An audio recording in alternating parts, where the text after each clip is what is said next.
traditionally rules of war, but they are soldiers who fight in uniform, right? Islamic terrorists do not fight in uniform. Hamas does not fight in a uniform. Hezbollah does not fight in a uniform.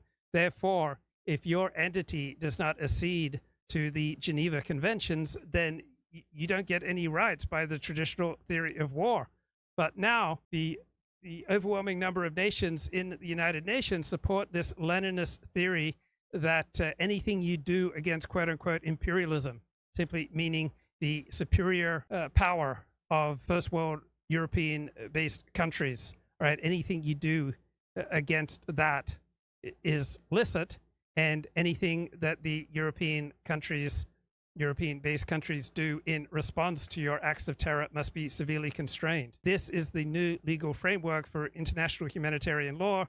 If you're into human rights, if you're into the laws of war, right, you now have the Viet Cong narrative has been successfully adopted by Palestinians and other Islamic terrorists who feel zero compunctions with regard to human rights.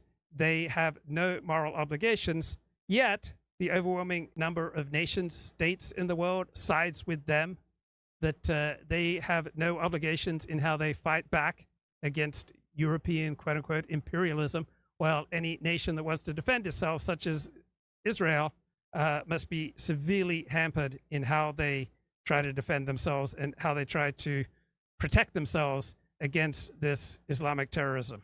Being played. You know, the Chinese are very good at controlling their own people when it comes to social media.